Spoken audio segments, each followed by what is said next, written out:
Buenos días, good morning. Buenos días. Thank you for having me here. Gracias por tenerme aquí hoy. Is the translation, ¿Funciona la traducción? ¿Me pueden confirmar? is everything fine? ¿Todo está bien? ¿Me pueden escuchar todos bien? ¿Me entienden en español? ¿Sí? Bien.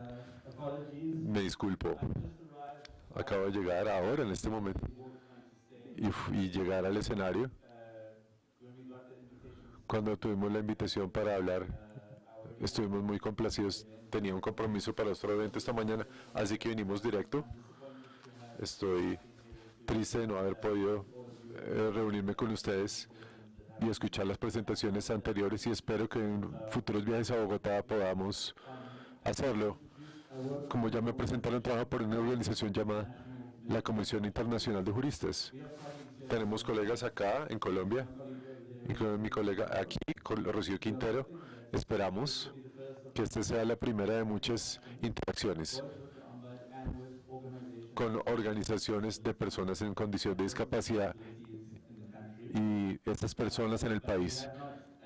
Pero históricamente no hemos trabajado en este país, en Colombia, en esto. No obstante, trabajamos a nivel global en la Comisión Internacional de Juristas, que es una organización internacional de derechos humanos en temas de discapacidad y acceso a la justicia y los derechos de la discapacidad. Más en general, estoy trabajando en los derechos de la discapacidad y también en los derechos económicos y sociales. En la Comisión Internacional de Juristas voy a hacer una presentación que escribí y preparé, así que la leeré, porque yo esperaba que iba a ser más fácil para el intérprete. Entonces, porque obviamente cuando hablamos como abogados usamos muchos de terminología confusa. Veamos cómo sale. ¿Me pueden hacer preguntas después? Voy a hablar de derecho internacional humanitario y de discapacidad, y vamos a hablar de un par de temas de discapacidad, pero estos son algunos de los temas en los que trabaja la comisión, así que con suerte no se van a aburrir mucho. Entonces, para empezar, viniendo de Sudáfrica, no lo digo a la ligera, no quiero que me malinterpreten cuando hablamos del apartheid como concepto, para decir que la situación de las personas con discapacidad en Colombia, o cualquiera en Colombia, cumple con la definición legal de apartheid de derecho internacional, que yo creo que aplica para la raza, no para la discapacidad. No obstante, yo creo que es útil pensar en la discapacidad en el contexto del concepto del apartheid, porque la gran severidad y el gran rango de discriminación enfrentado por personas con discapacidad a lo largo en el mundo. El artículo 2 de la Convención del Apartheid identifica una lista de acciones inhumanas que equivalen al apartheid si son, cito, cometidas con el propósito de establecer y mantener la dominación de un grupo racial de personas sobre otro grupo racial de personas de una forma de opresión sistemática. El artículo 7.2h del Estatuto de Roma se refiere igualmente al apartheid como acciones criminales cometidas en el contexto de un régimen institucionalizado de opresión sistemática y dominación por un grupo racial sobre otro o grupos y cometido con la intención de mantener ese régimen. Según el profesor John Dugard, un abogado internacional surafricano que fue fundamental para la vocería de la definición del apartheid como un crimen en la ley internacional. Cito, la esencia de la definición del apartheid es el carácter sistemático, institucionalizado y opresivo de la discriminación involucrada y el propósito de dominación que trae. Es este elemento institucionalizado que involucra a un régimen legal de la sanción política y sus instituciones que distingue la práctica del apartheid de otras formas de discriminación prohibida. Quiero sugerir, elaborando sobre el profesor Charles Nguema, otro académico surafricano, que alrededor del mundo las personas con discapacidad literalmente se enfrentan un apartheid de la discapacidad, un sistema de realidad en el que se enfrentan a una presión de sanción estatal institucionalizada y de dominación a gran escala. Esto todo lleva a un proceso innovador por el que la Convención de los Derechos de las Personas con Discapacidad se adoptó y ahora se implementa en países alrededor del mundo, incluyendo Colombia. Las ganancias que se han obtenido en este aspecto, tanto en Colombia y a nivel global, son significativas. Aseguran que los procesos de reforma legal se están llevando como para eliminar esa sanción estatal, ese elemento que hace la descripción del apartheid que encaje con la realidad de las personas con discapacidad. Es difícil sobreestimar el grado por el cual el CRPD, la Convención de los Derechos de las Personas con Discapacidad, requiere un cambio de paradigma en la conexión con los derechos de las personas con las discapacidades y el entendimiento del concepto de la discapacidad. A este respecto, requiere un cambio de paradigma en la articulación de los derechos humanos y provee un patrón de oro que le abre camino al desarrollo de los derechos y los estándares de derechos humanos, incluso más generalmente para el contexto de la discapacidad. En este aspecto, tal vez, el artículo 8 de la Convención, más que cualquier otro artículo, captura la extensión y el objetivo del CRPD para producir una transformación a nivel social. Requiere que los estados, incluyendo Colombia, a un gran nivel, cito, se comprometan a adoptar medidas inmediatas, eficaces y apropiadas, para crear conciencia en la sociedad, incluyendo a nivel familiar, en lo que tiene que ver con las personas con discapacidad y fomentar el respeto para los derechos y la dignidad de las personas con discapacidad. B. Combatir los estereotipos, los prejuicios y las prácticas nocivas en lo que tiene que ver con las personas con discapacidad, incluyendo los basadas en el sexo y la edad, en todos los aspectos de la vida. C. Promover la conciencia de las capacidades y contribuciones de las personas con discapacidad en la sociedad. Y quiero agregar, aunque no está en lo escrito, que esto es muy importante. A veces terminamos hablando solo de lo malo que le ocurre a las personas con discapacidad en la sociedad y nos negamos a enfocarnos en las contribuciones positivas que las personas en condición de discapacidad como otras personas le traen a la sociedad y las contribuciones positivas de entender la discapacidad en la vida de cada persona. Las tareas del CRPD son gigantescas, teniendo en cuenta que la mayoría de los países las personas con discapacidad están hechas a un lado, segregadas, invisibilizadas. Lo digo para citar al autor indio Arundhati Roy: no existe tal cosa como los sin voz, solo están los deliberadamente silenciados o preferiblemente no escuchados. Las personas con discapacidad en Colombia, así como en todo el mundo, por ende no son invisibles ni silenciosos, son más que todo invisibilizados y silenciados. Una de las formas en que se hace es la institucionalización de personas con discapacidad a diferentes niveles y escenarios en la sociedad. A este respecto, es crucial tener en cuenta que el CRPD solamente incluye una provisión específica del derecho a vivir independientemente y ser incluido en la comunidad, artículo 19. Las obligaciones de los estados en términos de este derecho se detallan a mayor detalle en el Comité de Derechos de Personas en Condición de Discapacidad, comentario 5, y más recientemente en el mismo comité en sus guías de desinstitucionalización, que son muy importantes y que eso surgió en 10 de octubre de 2022, hace un mes. Estas guías explican en la institucionalización de las personas en condición de discapacidad y cómo se ve. Creo, para muchos, tal vez no para los de acá, les sorprenderá la extensión de lo que el comité llama la institucionalización. Y cito: la institucionalización de personas en condición de discapacidad se refiere a cualquier detención basada en la discapacidad o junto en cualquier otra razón como cuidado o tratamiento. Esta detención específica de discapacidad ocurre en instituciones que incluyen, pero no solo estas, instituciones de cuidado social, instituciones psiquiátricas, hospitales de larga estadía, hogares de cuidado, instituciones de cuidado de demencia,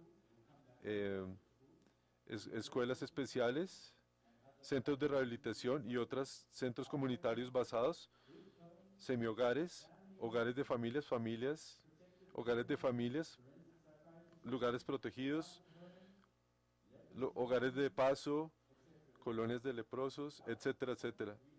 El punto de leer todo esto es para decir, muchos de los lugares donde la sociedad dicen que están cuidando a la gente con discapacidad y que le provean cuidado de esas personas se consideran, en términos de derecho internacional, se consideran institucionalización y eso debe ser cambiado, adaptado y a menudo cerrado.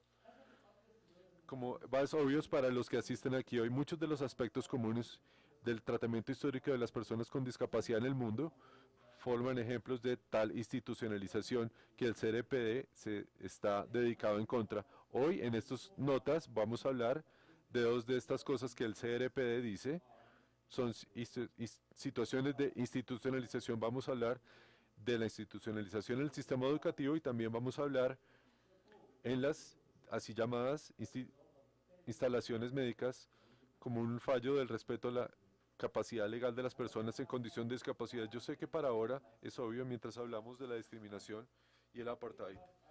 Si no, puedo tomar sus preguntas y comentarios si quiere que esta es una provocación al usar la palabra apartheid, al describir la situación de las personas en discapacidad, si tiene sentido en Colombia. Yo sé que eso pasa en Sudáfrica. Para ahora, no obstante, hablemos de la educación para las personas en condición de discapacidad. En muchos países la posición histórica fue aceptar que muchos, si no todos los niños con discapacidad, simplemente no eran capaces de ser educados o no eran capaces de ser educados al mismo nivel de las personas con capacidad. Esto resultó en niños con discapacidades siendo segregados a escuelas especiales, a menudo siendo vistos como niños acomodados a un tipo específico de discapacidad o a clases especiales dentro de las escuelas comunitarias. No sé si esto les suena familiar aquí en Colombia. El trabajo de la Comisión Internacional de Justicia se enfoca en países de África, por ejemplo, en Lesotho, Sudáfrica, Eswatini y Kenia. Basado en mi investigación, esto no parece que estas observaciones generales no sean ciertas en otros lugares del mundo. Especialmente en las escuelas especiales, los niños con discapacidad se enfrentan a la segregación de otros niños y de la sociedad como un todo. Por los costos enormes de construir escuelas individuales para las personas con discapacidad, tienen que viajar largas distancias, vivir lejos de sus familias, en hogares sustitutos para llegar a la escuela. Como resultado, muchos no van a la escuela. Estas instalaciones en muchos lugares del mundo a menudo son manejadas por entidades religiosas o grupos de caridad y a menudo muestran cómo el cuidado parece más instituciones de cuidado que escuelas. La calidad de la educación en esas escuelas, así como en muchos lugares, está muy por debajo de los estándares aceptables para las escuelas comunitarias comunes y se queda muy corta para los estándares del derecho internacional que requieren que la educación sea disponible, accesible, adaptable y asequible para todos.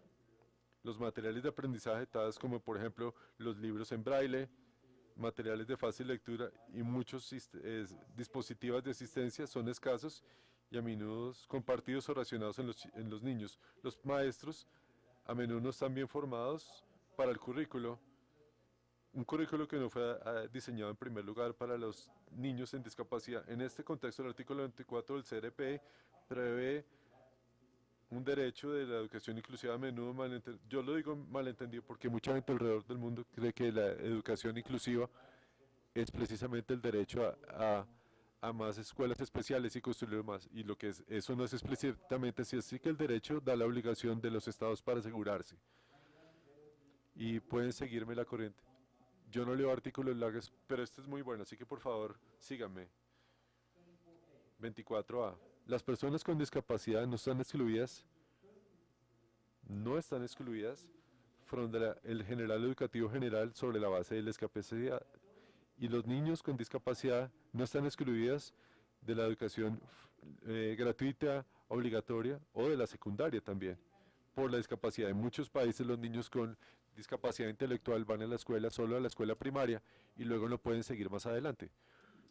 B. Las personas con discapacidad pueden acceder a educación primaria inclusiva, gratuita y secundaria sobre una base de igualdad con otros en las comunidades en las que viven. Esto significa que ustedes y yo, o cualquier otra persona que va a ir a una escuela comunitaria, como lo hice yo, deben estar en capacidad de ir a la escuela más cerca a su hogar. C. Alojamiento razonable para las personas se debe proveer. Eso habla por sí mismo. Personas con discapacidad reciben el respaldo recibido dentro del sistema de educación general para garantizar una educación eficaz, no solo ir a la escuela, En Sudáfrica, hoy, en este punto del tiempo, hay una persona sorda que se ha graduado de abogado en la historia del país. Muy pocos graduados de universidades son personas en discapacidad. Esto muestra que hay un sistema de educación eficaz para los niños con discapacidad y qué tipo de sistema educativo eficaz se produce. He leído más que todo el artículo, creo que tiene el punto. Y como el texto lo dice, y como se dice más adelante en el comentario general 4 del CRPD del comité, el derecho a la educación inclusiva requiere desvincularse del enfoque de la escuela especial, que segrega e institucionaliza a los niños con discapacidad.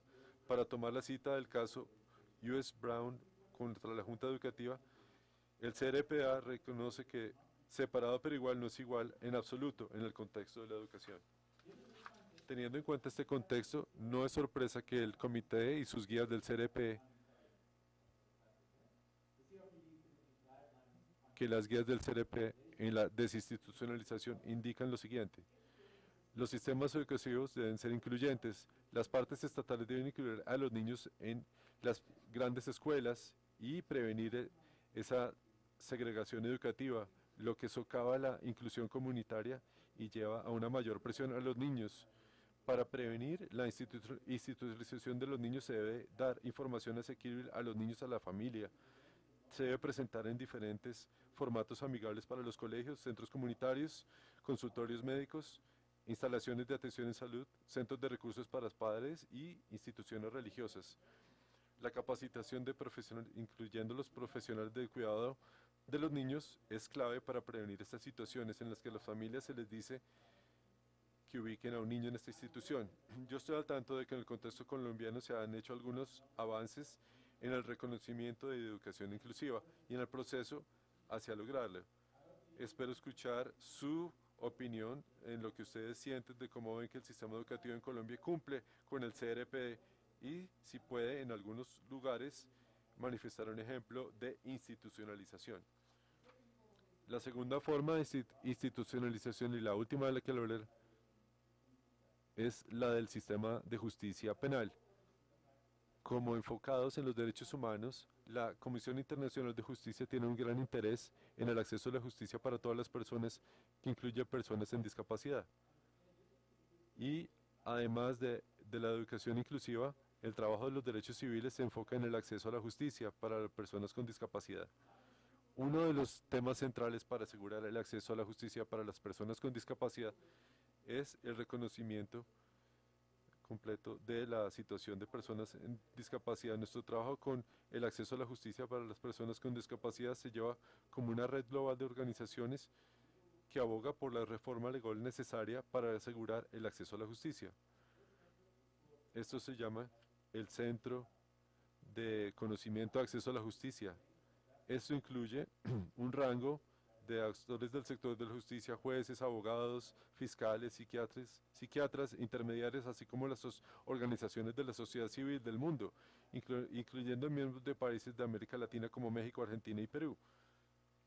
Como parte de nuestra vocería dentro de esta red de organizaciones, hemos producido un documento de políticas de la Convención de la CRPD en los sistemas de justicia penal. Está disponible en inglés y en español y se los puedo proveer si lo quieren ver.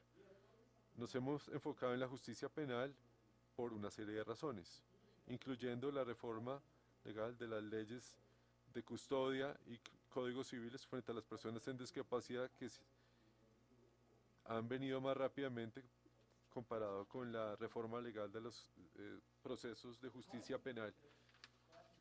El tema de las políticas serían los artículos 12-13 de la conversión CRPD, el artículo 12 sobre la igualdad ante la ley, específicamente le requiere a los estados que tomen las medidas adecuadas para dar acceso a las personas en discapacidad, para respaldar lo que necesiten para el ejercicio de su capacidad legal. El artículo 13 del CRPD es parte, requiere que los estados deben, cito, asegurar el acceso eficaz a la justicia de personas en discapacidad sobre la base de la igualdad con otros, incluyendo la provisión de acomodaciones procedimentales y conforme a la edad para facilitar el rol eficaz y directo e indirecto de los participantes, incluyendo testigos en todos los procesos legales, incluyendo las etapas investigativas y preliminares. En general, entre otras cosas, esto requiere el cambio del enfoque hacia personas con discapacidad de los que va de lo que se llama la decisión sustituida para respaldar la toma de decisiones que reconoce la completa autonomía de las personas con discapacidad, tanto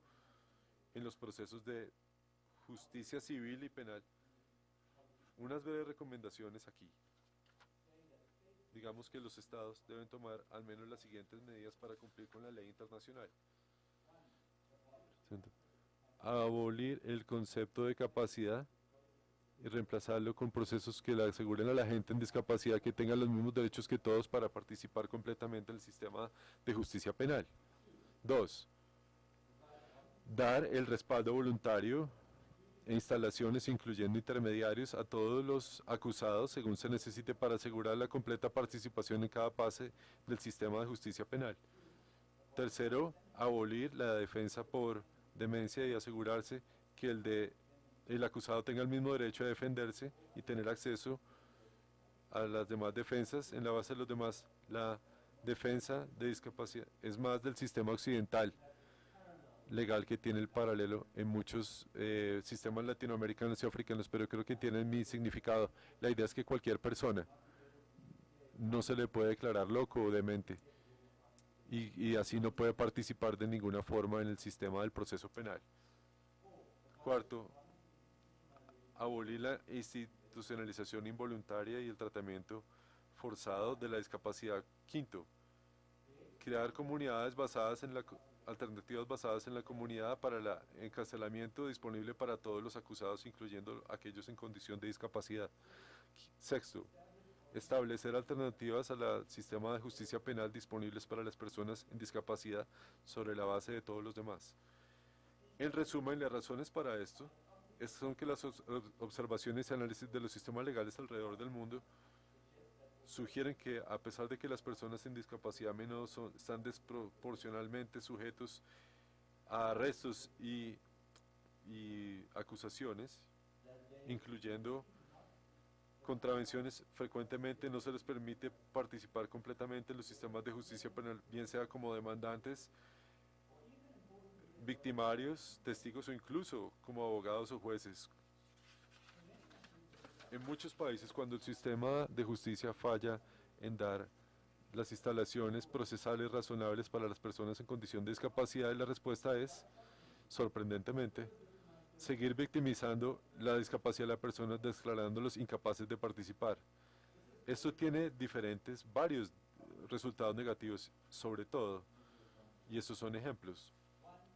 Una persona en discapacidad simplemente es excluida del proceso al que de otra forma tendría derecho y se le dice que es incapaz de buscar y obtener justicia por crímenes cometidos contra ellos, y sabemos, por ejemplo, que las mujeres en discapacidad están desproporcionadamente siendo víctimas de violencia sexual. Son casos muy comunes donde la gente se excluía, para incluir muchos otros.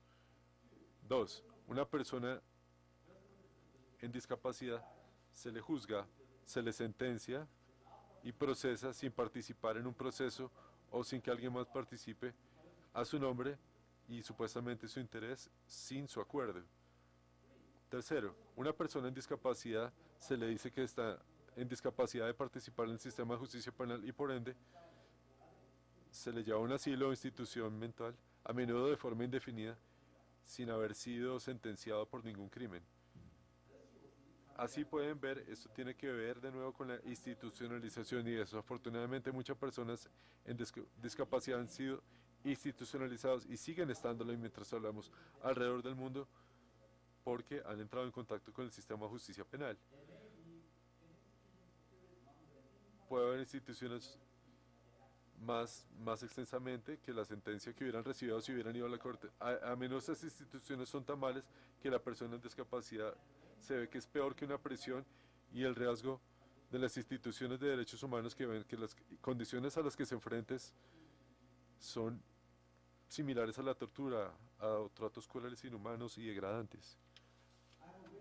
Yo estoy al tanto y celebro la ley de capacidad legal de 2019 promulgada en Colombia para asegurarse que las leyes de custodia se reemplacen por toma de decisiones con respaldo en conexión con los derechos civiles de las personas en discapacidad. Esto es una gran victoria para las personas en condición de discapacidad. Quisiera saber más de ustedes sobre los esfuerzos que se han hecho y las campañas para hacer campaña por la toma de decisiones y la reconstrucción de la capacidad legal en el sistema de justicia penal en Colombia.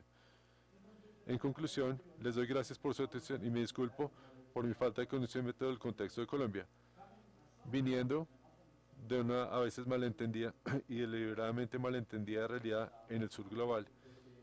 No quiero perpetuar hábitos negativos de la óptica colonial o a veces muy común en las organizaciones internacionales. Ahora quiero parafrasear a Shakespeare en El sueño de una noche de verano y quiero que me absuelven por cualquier ofensa.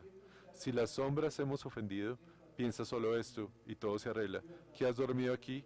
Si bien estos comentarios aparecieron y este tema débil y ocioso, no más ceder sin un sueño.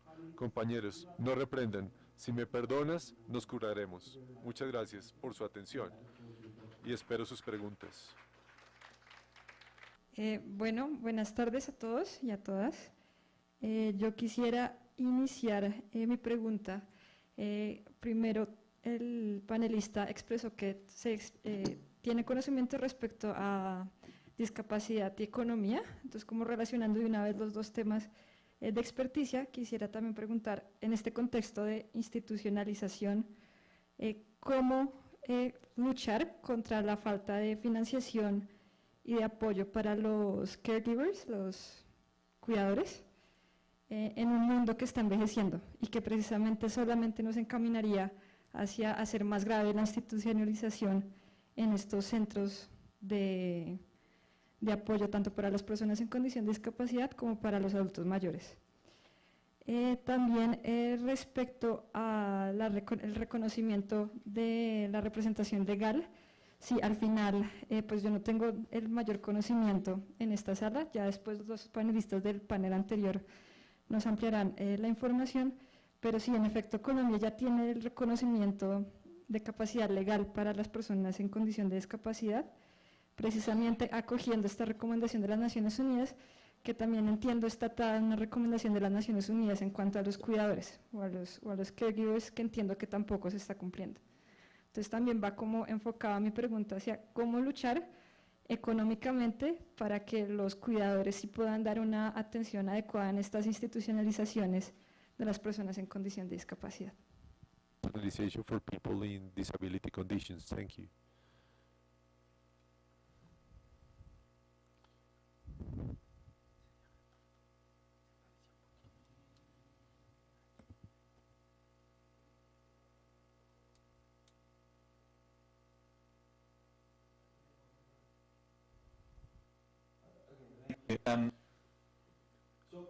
Gracias. Hablando, es difícil dar consejo sobre las estrategias de vocería en diferentes contextos. Lo que yo diría es que el acceso a los cuidadores y más generalmente a los servicios de soporte a las personas con discapacidad es un tema que va por la conversión de las personas en discapacidad y sus derechos. Así que en el área de los derechos económicos y sociales hay organizaciones famosas en este país que exitosamente hacen la vocería por el cambio social y legal. Así que me pregunto si esas organizaciones están haciendo litigio estratégico para mejorar el acceso a los servicios de soporte para las personas con discapacidad. Eso le pregunto de vuelta. Pero en términos de la convención, es muy claro que en términos del derecho de vivir independientemente, el derecho a la salud, a la seguridad social, que los estados, incluyendo a Colombia, tienen una obligación positiva y proactivamente debe proveer para esos servicios de soporte que le permitan a las personas en discapacidad y los mayores, si se quieren identificar o clasificarse como personas en discapacidad o no, para poder disfrutar una buena calidad de vida y existir autónomamente e independientemente. ¿Por qué no está pasando? Es una pregunta social que puede tener una respuesta diferente en cada país. y algunos países en que la población envejece, particularmente donde los adultos mayores tienen el orgullo de persona con discapacidad y en otros los mayores les da vergüenza y tienen el estigma de esa etiqueta de persona en discapacidad y esto causa una complejidad, pero yo creo que la ley es muy clara y cómo podemos usar la ley es abogar por el entorno social y públicamente y en los tribunales. Una cosa que yo diría es que casi todo sitio en el que vamos en el mundo, la gente que son voceros de derechos humanos son culpables de no enfocarse suficientemente en los derechos de la discapacidad. Hay grandes nombres y reputaciones y hacen muy buen trabajo, pero debemos presionarlos donde están incluyendo en mi organización para que le presten más atención a los derechos de la discapacidad y sus aspectos en el trabajo que ya hacen. Al panelista, muchísimas gracias por la exposición y la pregunta, son dos pequeñas preguntas en este sentido. Teniendo en cuenta que pues nos señala que conoce de alguna manera la normativa de Colombia, la ley 1996 y sus decretos que reglamentan la prestación del servicio específicamente para reconocer la capacidad legal de las personas con discapacidad mayores de edad. Quisiera de pronto escucharle sobre algunas buenas prácticas que desde su experiencia pueda contarnos frente a cómo en este cambio de paradigma, en la manera de ver a las personas con discapacidad ahora y entender que simplemente la discapacidad de ellos es una diversidad más, es una forma de ser con algunas características especiales, pero que está más dada a veces en el contexto, en el entorno en el que se desenvuelven, porque de pronto la sociedad no está apoyándolo en eliminar ciertas barreras. Digamos, ¿qué otras, en otros escenarios, en otros lugares del mundo que de pronto usted pueda conocer, cuáles han sido esas buenas prácticas para poder hacer ese cambio y para poder hacer que esa nueva forma de ver a las personas con discapacidad no sea solamente porque una norma lo señala, sino porque de verdad nosotros podamos tener bien entendido, digamos, digamos tener como un empoderamiento frente a este verdadero cambio, ¿sí? Esa es una pregunta, digamos, inicial. Y la segunda tiene que ver con el tema de pronto estaba también ligada a la pregunta de la compañera anterior, en el sentido de si esta ley y esta novedad que nos traen, además maravillosa, frente al reconocimiento de la capacidad legal de las personas con discapacidad, nos lleva a generar autonomía de su parte, tener más independencia en todos los aspectos de su vida. ¿Cómo podemos lograr que tanto el Estado como la sociedad apoyen y, digamos, genere que esto sea efectivo, ¿sí? Porque está hermosa, digamos, la manera en que se redacta la normativa, obviamente con algunos vacíos o con algunas situaciones específicas que deben después regularse, pero cómo hacer efectivos ciertas situaciones. Por ejemplo, cuando una persona con discapacidad se acerca a nosotros y nos dice que dentro de su proyecto de vida quisiera tener la oportunidad de casarse, de tener hijos, pero de pronto en su entorno, en su red de apoyo, dicen no me parece, porque es que quién va digamos, a apoyar en el mantenimiento de los niños, o bueno, en circunstancias como esas, donde van a vivir, cómo van a desarrollar eventualmente un trabajo para poderse mantener. Entonces hay circunstancias que rodean en la práctica que se pueda dar realmente esa autonomía e independencia. Gracias. Take place. Thank you.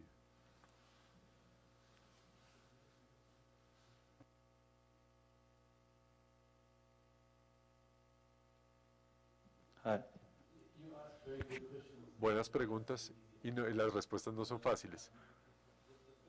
Lo primero es que tenemos que aceptar, y creo que está en lo correcto, que las cosas escritas en las leyes no se hacen realidad inmediatamente y que los abogados y la ley tienen un rol en el cambio social. Pero si queremos cambiar a la sociedad tenemos que hacer más que cambiar leyes. Tenemos que cambiar las actitudes, los comportamientos, y esto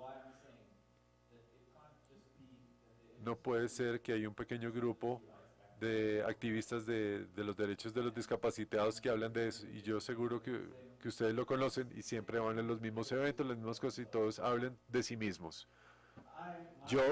Mi enfoque tiene que ver con que tenemos que insistir y demandar que otras organizaciones de derechos humanos y otros sectores de la sociedad, de instituciones, de religiones y del gobierno que presten atención, porque si no, el mayor proceso de producir el cambio social no va a ocurrir. Pero yo creo que las organizaciones de personas con discapacidad y las organizaciones de los derechos de los discapacitados dejen de ser tan amigables con la gente que no los apoya. No hay que ser amigable con instituciones que no los respaldan, que no le prestan atención a los temas. Hay que ser más claro y decir que no está bien para organizaciones de derechos humanos que no se enfoquen en todo sector de la población. Y esto ha tenido éxito en muchos países, por ejemplo, en los derechos de las mujeres. Y dicen, no puede ignorar a las mujeres, no está bien que no haya una mujer aquí, porque no hay mujeres en la junta directiva, o como jueza de la Corte Constitucional, o como presidenta del país. Esas son cosas que no se tratan públicamente. Nos escondemos un poco en lo que tiene que ver con la discapacidad, en lo que tiene que ver con las mejores prácticas. Desafortunadamente, es muy difícil definir las buenas prácticas, especialmente con los temas de los que hablaba. Por ejemplo, en lo que tiene que ver con la educación inclusiva. Cuando voy por el mundo, yo le digo a la gente y trato que desafortunadamente ese problema pasa en todos los países, y de hecho algunos de estos problemas son peores en los países más ricos. Por un ejemplo, de vivir independientemente. Parte de la razón por la que la gente se las lleva a instituciones es la creencia de que el medicamento va a resolver todos los problemas relacionados con la discapacidad, especialmente para la salud mental. Una de las cosas afortunadas de venir de uno de los países, una de las pocas de venir de un país pobre, es que no tenemos mucho dinero para acceso a esos medicamentos, así que los usamos menos en la gente. En un país como Noruega, donde trabajamos con activistas que están cuestionando las leyes, la gente es medicada en su contra de su voluntad, institucionalizada, y tienen el dinero para crearles instituciones y para medicar, y esto está muy, muy mal. Así que las prácticas que estamos tratando de desarrollar, y mientras hablamos globalmente y mientras somos parte de redes internacionales, es porque tratamos de crear las mejores prácticas, cuando lo que tiene que ver con una nueva área donde la sociedad no lo han tratado para acomodar a las personas con discapacidad. Así que lo que tiene que ver en un solo entorno acá, y también en México, y también en Perú, es comenzar un movimiento global para un cambio en esa perspectiva. Y debemos coordinar globalmente y trabajar, ver cuáles son las mejores prácticas en lo que tiene que ver con los temas relacionados con ustedes. Para otro rango de temas, no puedo venir a hablar como un experto de cada tema que afecta a las personas con discapacidad, así que discúlpeme si la respuesta no es la más justa, pero eso es lo que pienso de su pregunta. Gracias. Bueno, la pregunta es, entiendo que viene de Sudáfrica. Siendo un país socioeconómico un poco diverso, digamos, se asemeja un poco a Colombia, ¿cómo siente que es el proceso de integración de la población con discapacidad a una sociedad justa y competitiva?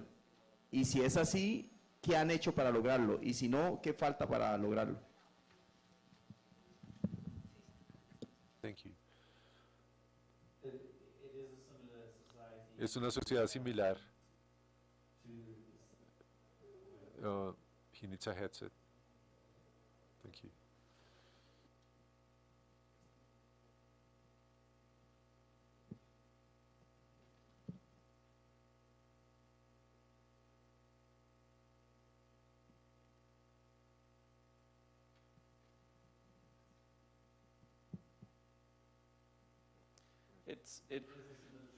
Es una sociedad similar a Colombia de muchas formas, en la pobreza, desigualdad y mucha diversidad social, mucha diversidad étnica, social. Desafortunadamente, los problemas que existen en el país también existen para el movimiento de derechos de los discapacitados, y allá la gente es más marginalizada por su discapacidad. En Sudáfrica, no creo que seamos un muy buen ejemplo de cómo integrar y mejorar la situación de las personas en condición de discapacidad, salvo en hacer buenas leyes.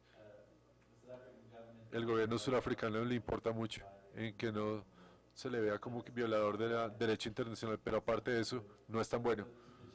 Los retos que tenemos en la sociedad civil en Sudáfrica son exactamente los que describo. Es que hay un pequeño grupo, muy pequeño,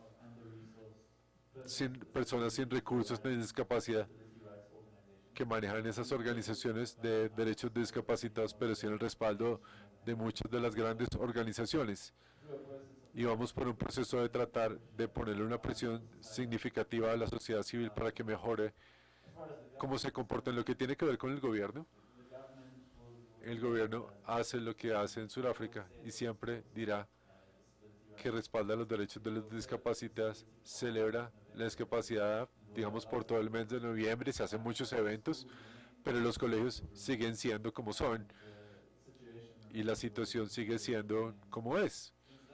En Sudáfrica, el enfoque general, no sé cómo es la sociedad civil en Colombia, es que creemos que tenemos que luchar contra el gobierno para cualquier cosa que queramos. Hay instituciones estatales de derechos humanos que respaldan. Es posible litigar para tener algún respaldo, pero no creo que haya una comunidad o entorno social, independientemente de la etnicidad o la raza, que sea amigable con las personas en discapacidad y que haga los ajustes que necesitan en el país. Al doctor Timothy Fish, muchísimas gracias.